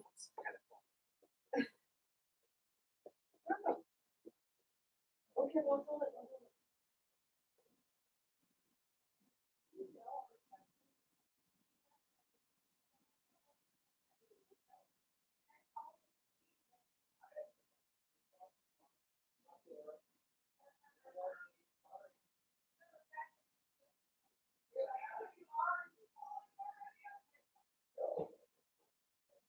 I'll figure it out. Okay. World can be really funny sometimes, can it? Right? Sometimes when life it gets so rough and so bad, and it's like you know too much. Sometimes it's just best to just laugh, and just laugh. Despite like how, of course, maybe when you're not around people, but um, I have uncomfortable laugh. It's part of my disorder where it's like if someone told me, "Hey, your parents just got hit by a car and died," I'd be like, that is not me thinking it's funny. That's me like, "Oh my god," and I'm like freaking out inside, and I don't know how to react to that. That's how my disorder is. It's horrible. It's horrible because people will actually think sometimes I think things are funny when I don't. I don't. I'm actually in shock because I'm somebody that gets into a lot of shock, you know. And of course, it's real life things. That's why I love movies because they're fake. You know, you can't feel that with movies because they're movies. They're fake people. Anyway, someday would you like to collab with another YouTuber in a project? Blah, blah, blah, or you've heard I have scripts of my own movies. Would it be possible for you to, yeah, would it be possible for it to ever show those to you to see what you think. Of course, yeah. Of course, if you can trust me, I'm not going to leak your script online. That would be, um, yeah. If you want to like send me your script, one of your scripts, to like my like PM me, message me. Um, you know, yeah, I wouldn't mind.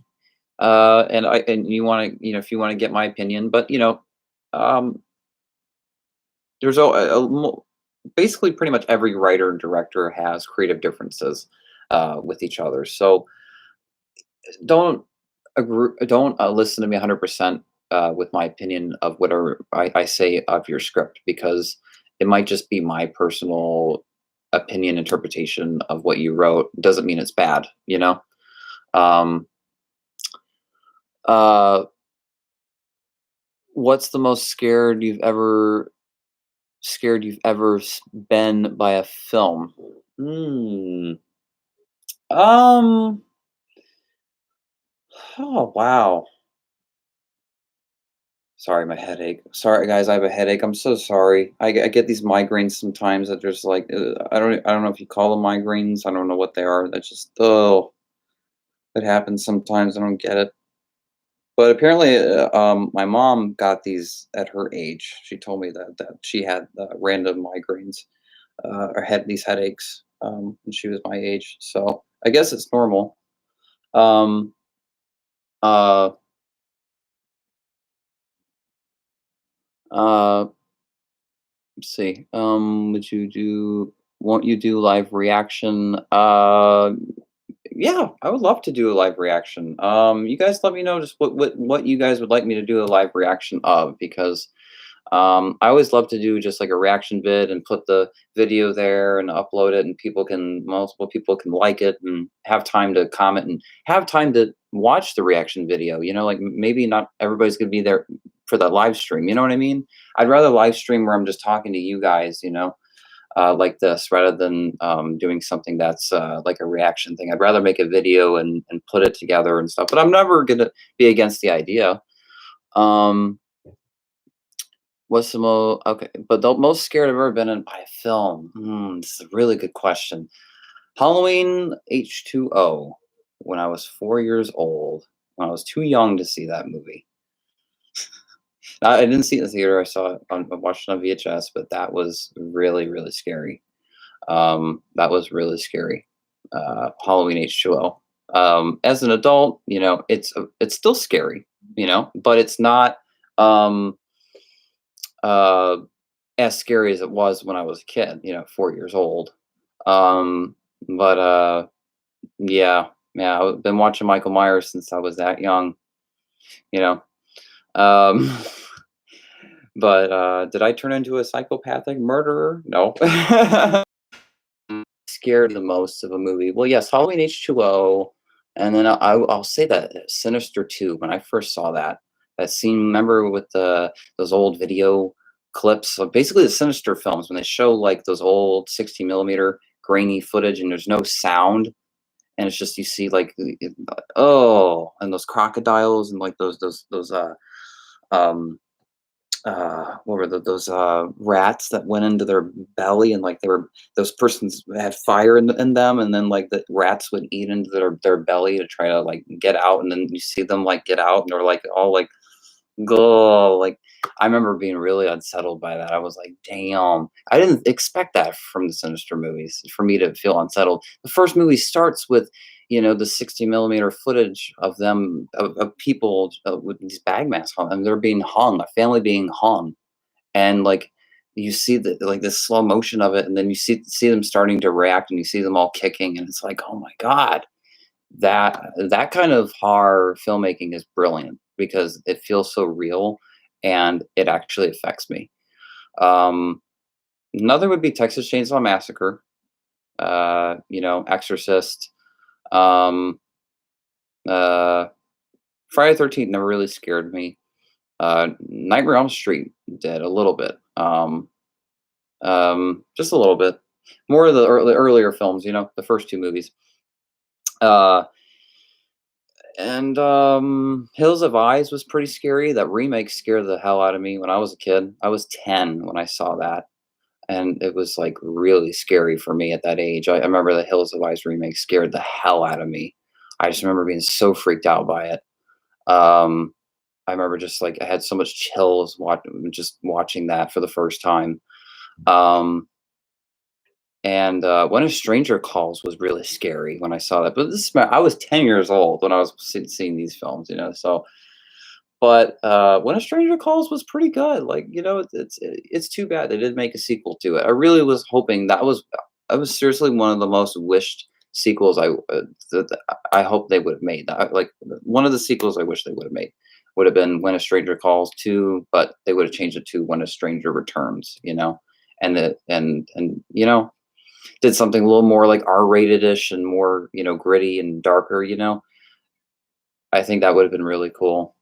Because like When a Stranger Calls, like it definitely had a lot of potential there, and they just wasted that. But that always freaked me out. I remember, because there's nothing scarier than being home alone and there's a man calling you, and you don't know who it is, and you go outside and you're terrified, and there's this person's lights going on. Then you like close, yet he still knows where you are. All from the cops telling you that the killer's inside the house.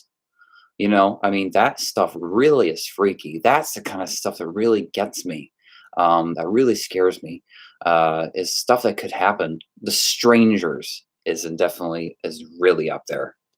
The Strangers, the first Strangers. I love the sequel, but it wasn't as scary as the first movie. The first movie is a masterpiece. It's a classic. So it's a classic home invasion movie, and what was perfect about it was a terror film, psychological horror than just stab, stab, stab. It was more on the characters and like how they were feeling and their fear and how they felt, and they felt like real people and felt like that could really happen.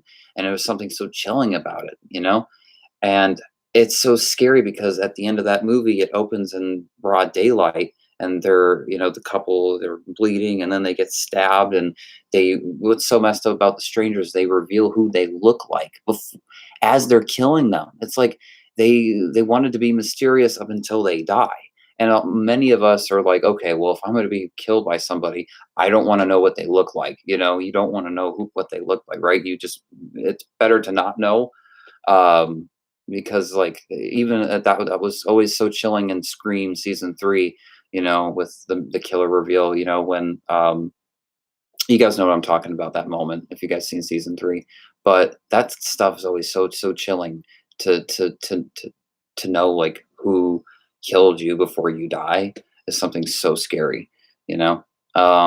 So yeah, I love that kind of elements in movies, or whatever, those kind of thrills. I love that. Um, yeah. Let's see. I got to go, bro. Thanks for answering my questions. Love the stream. Greetings from Magenta. Thanks for being a part of the stream, Nicholas. Thank you. You have a great night. I will definitely live stream. Definitely probably in a month. When Halloween New Blood comes out, I'll talk to you guys when the movie comes out. We'll talk all about it, right? What you guys thought of it. And we'll talk about Halloween Kills more. That's when they'll be like a month into filming by that point. So there'll be production stills. There'll be more to talk about. They'll probably release a synopsis plot. Um, and I'll do like a live stream on Halloween. Do something cool like that. Um,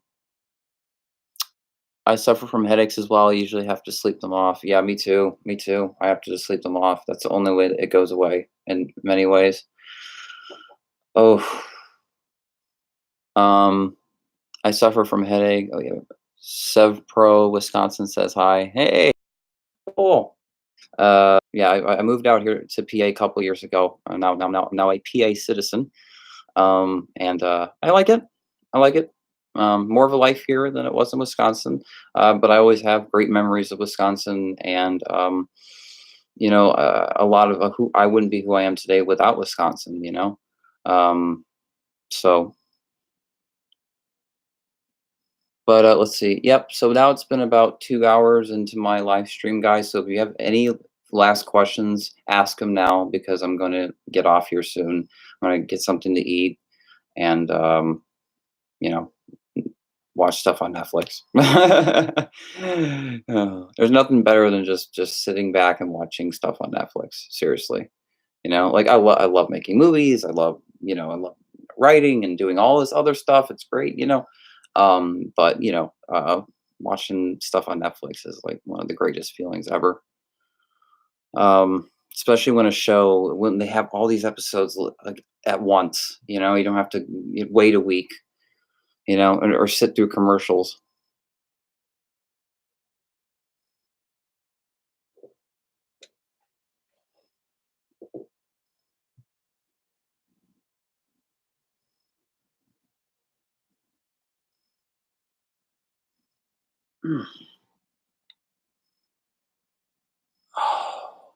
My head. Whoa.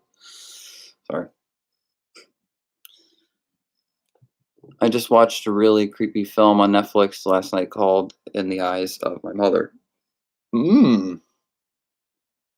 All right. Is it a horror film?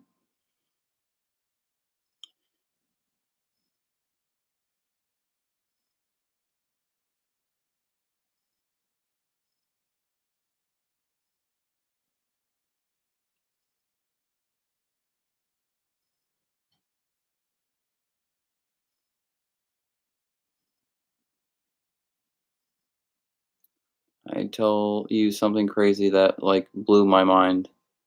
Can I tell you something crazy that like blew my mind? Sure, go ahead, go ahead. Guys, anything else you have left to say? Say it now because I'm gonna get off here very, very soon. I have to eat and stuff. So, like, I'm like, 5 minutes, guys, left. That's the limit. So, like, I'm 2 hours and 9 minutes in the streaming. So, like, when it's 2:14, all right, or yeah, 2:15. Oh man.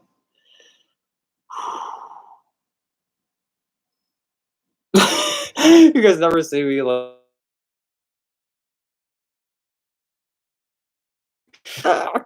all my videos. I'm all like, "Hey guys, this is RBO Shrimps 13, and everything's all fine." No, no, no. Um, I just try to keep it together in my videos. Yeah. Yeah, okay.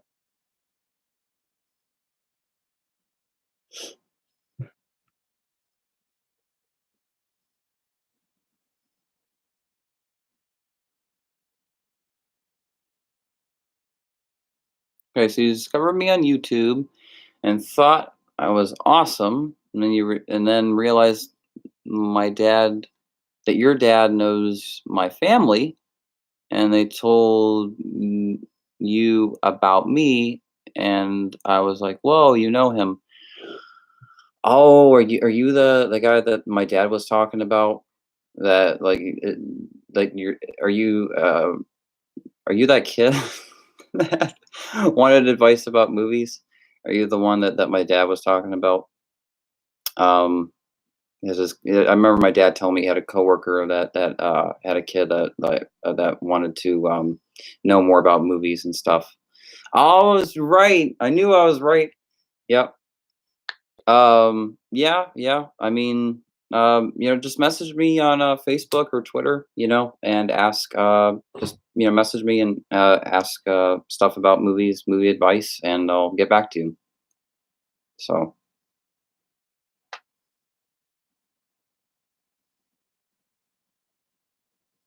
but I hope you enjoy my films, and yeah,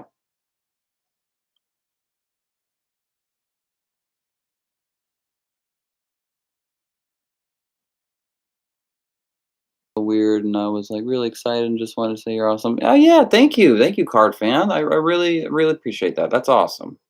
Yeah, that's cool.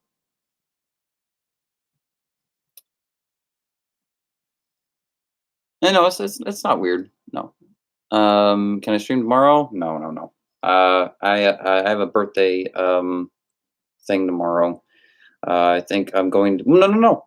Yeah, I'm going to see it chapter two, and stuff. So yeah, that's what I'm doing for my birthday tomorrow. I'm going to see Pennywise.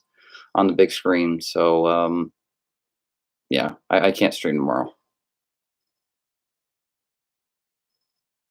But don't worry, Aaron. I'll live stream probably a month from. And by the way, guys, a month from today, Halloween New Blood will be on YouTube. One more month. A month from. And by the way, guys, a month from today, Halloween New Blood will be on YouTube. One more month.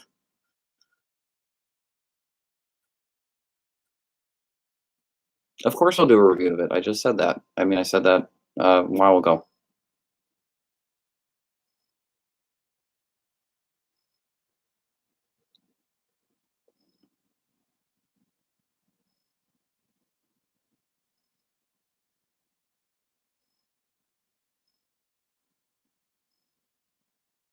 So I guess that's all your guys' questions. I assume.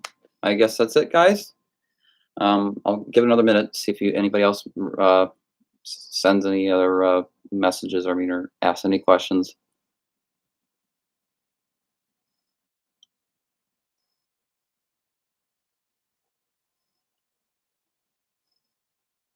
Hopefully, this wasn't a boring live stream. I hope you all enjoyed this and got entertained by it. I hope you guys really liked it.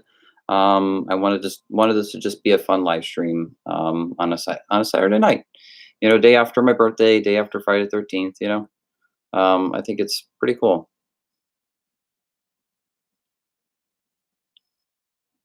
I know Wisconsin did a lot to my head. It did.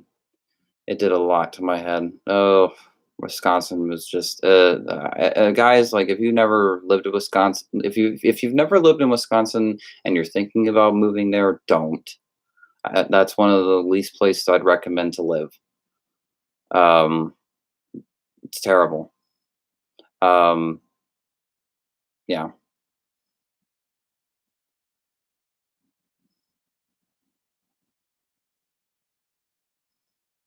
No, I'm visiting Wisconsin in November. I'm visiting my family there and all that. And it's a great if you want to like make movies, it's a great location. It's a great place to make movies. There's a lot of locations around, and there's a lot of great environments in Wisconsin to shoot. There's like Flambeau. There's the Menominee Falls. There is Waukesha, there's Milwaukee, there's Madison. There's a lot of interesting places you can get some amazing shots. So if you want to like visit, it's a great place to visit and like make a movie or whatever. But to live there, no, don't live there. But yeah. And the Dells is amazing. Yes, card fan. I love the Dells. I miss the Dells. Sadly, I was there when 9/11 happened. When I was just about to turn, how old was I?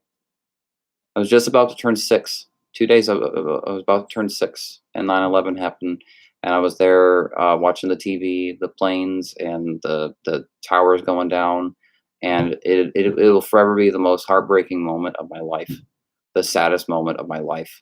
There will never be a moment that can ever come close to that of how I felt. There's times where I still cry to that day. Um, and yeah, I'm kind of choking up thinking about it right now. Especially that, like, oh, isn't it just sad, guys? Hope you can stream on your iPhone. Yeah, of course. I know. And that's, of course, that's not out of the question in the future as well. All in time. But yeah, yeah, it's like I was having the time of my life at the Dells. Going on just being there in the Dells with my family, and going on the water rides, and it was all fun. And then now I come back to the hotel room there, and Raintree, and this was Raintree, by the way. Uh, and I go in there, and it's happened already. The one plane, and it's like, oh, I'll never forget it, and I'll never forget how the look on my parents' faces when they watched it too. That changed history. That changed everything. It did. It just did. And that, just that one moment, that 9/11, that just that the two towers, to me, it did, it's sort of signifies this not I hope I'm not trying to make this like sound like sad or negative or anything like that. It just kind of like um, presents there's no hope kind of feeling in some form because like we live in a time now where there's a lot of people don't want to help each other, and people are very selfish. So that's why the moment is even more heartbreaking for me. 9/11. Every time I think of the Scream show, I think of you. Oh, thank you, Aaron. I appreciate that. Thank you. Thank you. All right, guys. That is my live stream. Aaron, I don't know how to keep them. The other live stream the other night, I saved it. I saved it, but I don't know how to post it. I don't know how to like where people can watch it later on. I don't know how to do that. So um, yeah. Thanks for the advice. You really helped me out a lot. Oh man's gave me great advice. Thanks, man. Oh, no problem. Anytime. Anytime. Um, but yeah, I'll try to keep the stream. I tried to last night, and I guess it's sort of still there. But yeah, I don't really know how to do it. This is all so new. So yeah, that's my live stream, guys. I'm really glad you guys got to be a part of it, and your stream should automatically save on your channel. Yeah, are you supposed to have like a partnership with Google for that to be an option? Because I don't have a partnership with Google. Because I know there's certain things that are accessible and not accessible to people that have partnerships and people that don't have partnerships. So if you guys can help me out here. Okay. Yeah, I'll see if I'll try to keep this as best as I can, guys, and I'll sure I will learn in the future how to keep these and stuff. So, yes. Um, um, so, don't think so. No, you don't. Okay, so you can't keep them if you don't have a partnership with Google. Is that?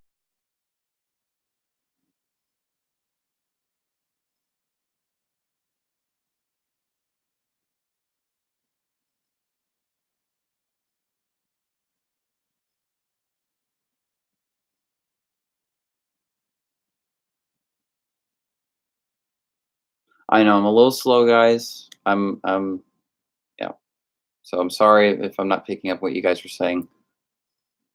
You can keep them. No partnership needed. Okay. Okay. Thank you. That's all I needed to know. All right, guys. You guys have a great night. I'll talk to you all soon. It was great live stream, and yeah, I'll talk to you all later. All right. Peace.